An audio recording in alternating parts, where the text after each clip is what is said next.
So this is our first irrigation of the year. And usually we are watering by May 1st.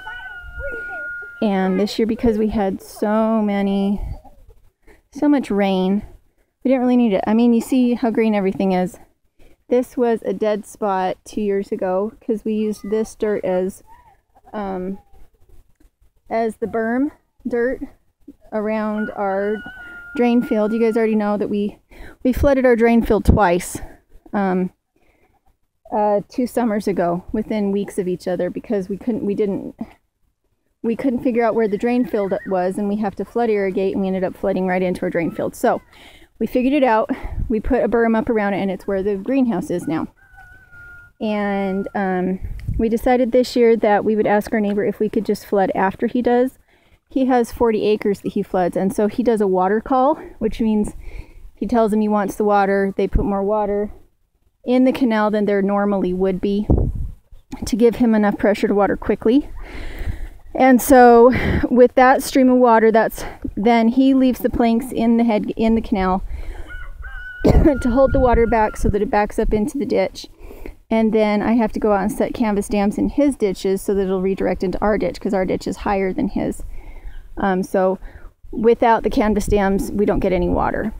The thing I hate about canvas dams is that I've been stung by yellow jackets several times with them.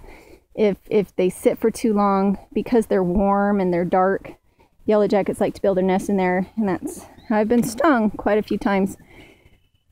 So again, it's not my favorite thing, but I'm super excited because with his water that's high enough to do his 40 acres, we're able to do ours in a couple hours. And so that's super exciting. I actually have all head gates plus a Moby, our big siphon tube. We call it Moby because it's a whale. It's a big whale. I think I'll actually probably be able, I've only been watering for about half an hour. And I think at most we've got another hour.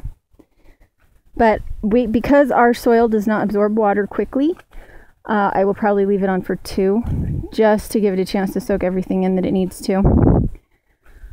And actually, it wasn't that traumatic this time. I can't set the planks in the canal because I don't swim very well, and they're really heavy. They're like, what are they, 4 by 12s? They're enormous planks, so that they're not bowing under the pressure of the water. And then how long are they? They're 12 feet long. So I have a really hard time getting them in and out of the canal. Mr. Dirt does it much better than I do. But I don't mind being out here watering once everything's set up. If our neighbor would do it on weekends, then Mr. Dirt could just set it up for me and I could just sit out here and play in the water. But that's okay. We've had such a fabulous break this year of not having to go out and water every week just to keep everything alive, let alone green. I mean, you can see how green it is. So it just gave us a huge head start. It's the second week in June and our first watering. If I wanted to do it every week, I could. Our watering is on a 2-week cycle in order to get good, because we pay for it. We pay for the water, and it comes on a 2-week cycle is how often you're supposed to water. However, we don't water our whole property. We have 2 shares of water and less than 2 acres.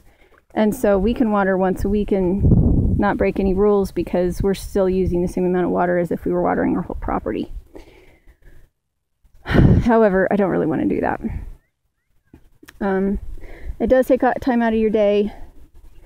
And if I don't call for water, it means I might not have good pressure. And if I don't have good pressure, it takes all day to water and there's not really a point. So it's just much easier just to go behind my neighbor.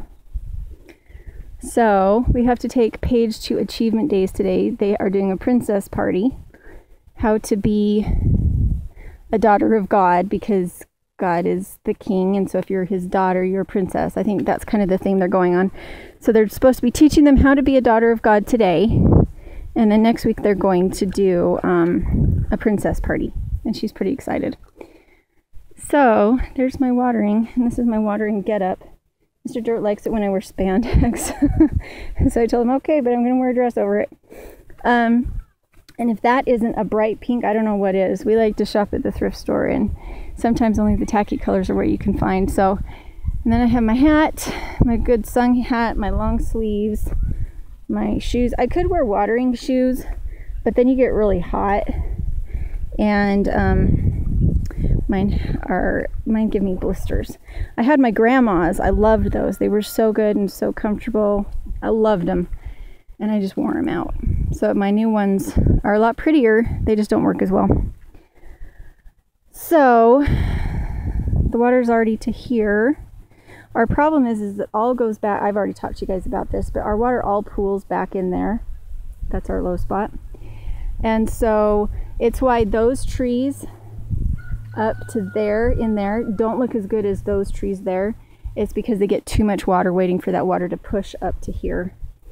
And it's just because our land is not level. It's not really at all set up to do flood irrigation.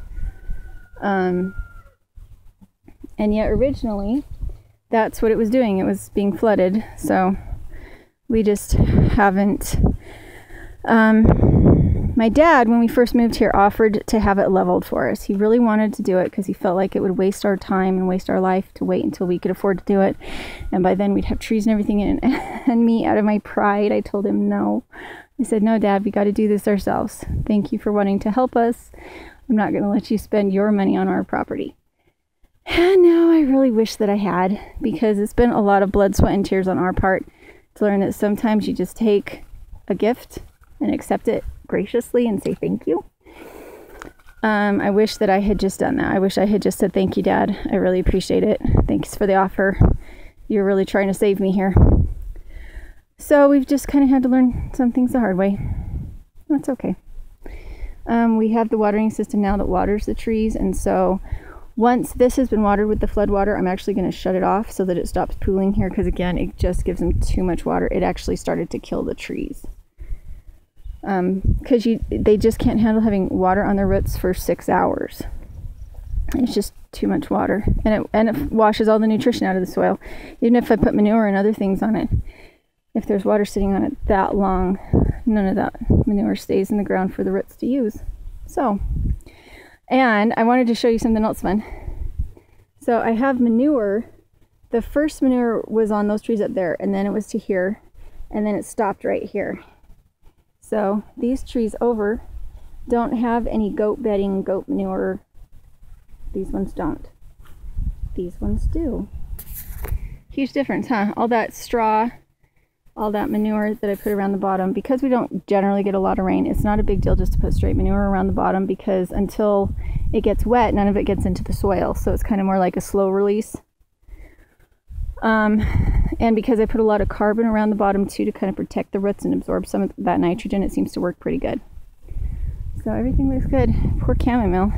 What, kitty? What do you want?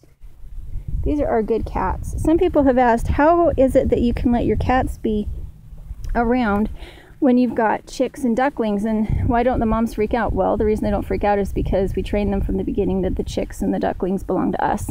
Anytime they tried to approach the chicks or ducklings, we threw a hissy fit, threw things at them, chased them, hissed at them, that kind of thing.